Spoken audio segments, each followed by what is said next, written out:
Angikam bhuvanam yasya vachikam sarva vamayam aharyam chandra taradi tvam namaha satvikam shivam. This is a prayer invoking the grace of God, Lord Shiva, into the life of a dancer. When one starts to dance, there is all of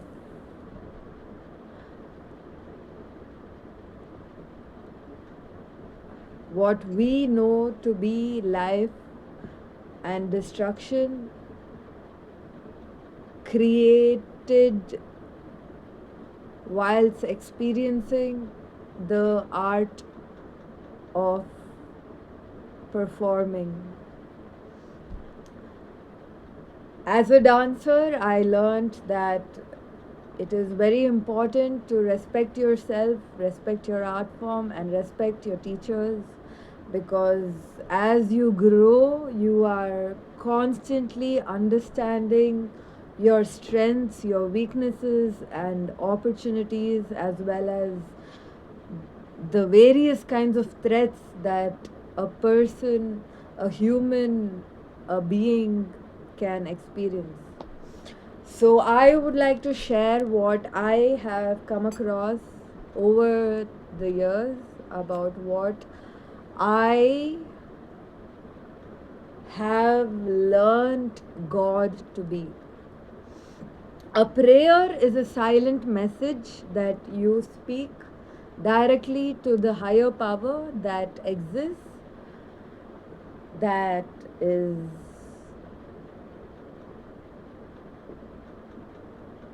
something that is always trying to help you. Of course, we as humans are prone to make mistakes. We may not even understand the extent of what our mistakes are capable of creating. Brahma, Vishnu, Maheshwara, the Holy Trinity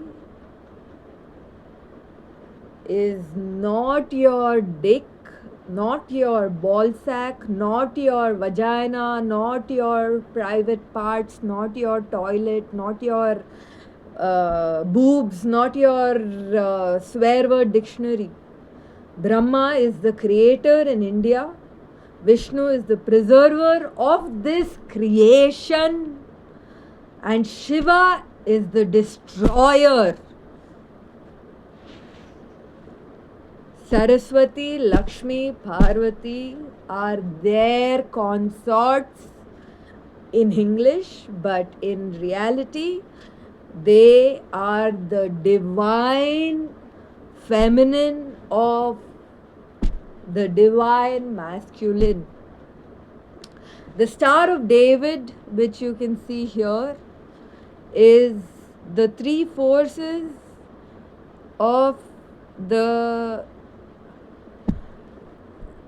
of Brahma, Vishnu, Maheshwara, Lakshmi, Saraswati, Parvati in the form of the six-sided star, which is very, very, very powerful. Om. Om is a sound. Om is the sound of the universe, the sound of silence, the sound of everything. When you utter, or repeat or constantly say Om, it is that vibration of creation that you are creating inside you. Constantly, when you say Om once, it is that power which is creation itself. Swastika is a form of God which is not very familiar because that culture has watered down and that energy itself has lost its true value, because people think God is their dick. For a man who has his wife in his life, of course that girl is his goddess. She can't be everybody's goddess. And it is a curse on humanity that people think that Shiva itself is a dick. I am not very sorry for saying it on my social media platform, because, of course, I am very, very famous, almost as famous as Oprah Winfrey or Ellen DeGeneres or Angelina Jolie. I find them very, very successful, and they are truly role models of being a woman. It is very difficult, because once people recognize your strengths, they use it to make you a weakness. I also know about what Maya is from the Mayan dynasty, where they believe that the universe itself is our friend. The Anunnakis are aliens who came to our planet in search of gold to fuel their extremely high powered UFOs that are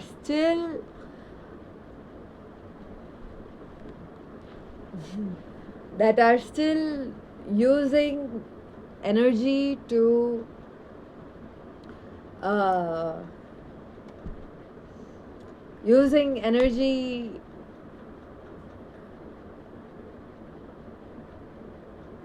whatever.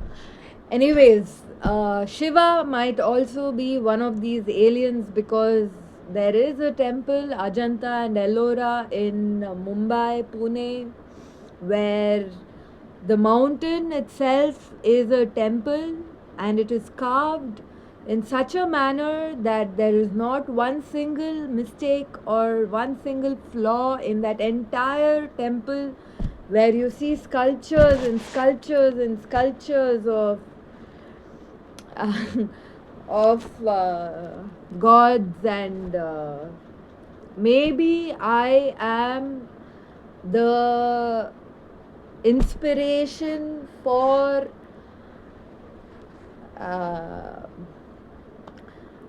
the true nature of that which we call God.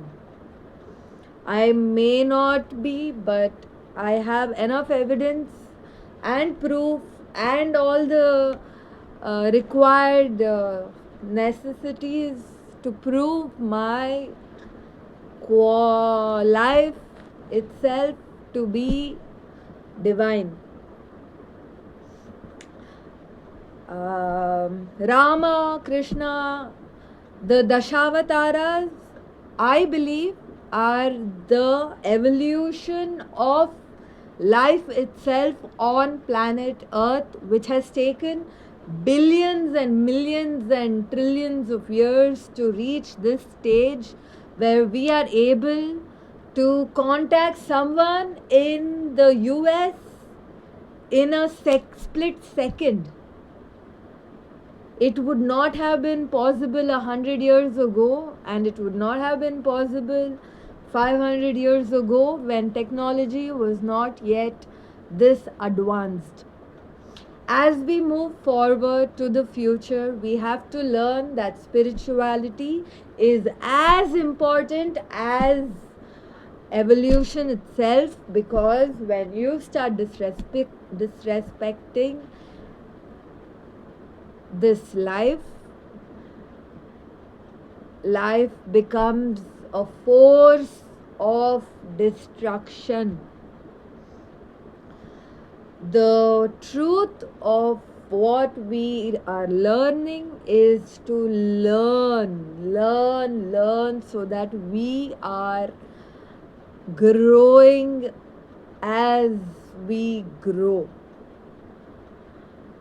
Trees, birds, plants, animals, everything is part of nature, and nature is reality. If you don't understand that the importance of this reality, then the word real loses its meaning. Each word is a spell you cast out into this vast ocean of experience. And I use the word ocean to describe not a glass of water or not pond or not a lake, but the entire water body that is much more than the mass of land on earth.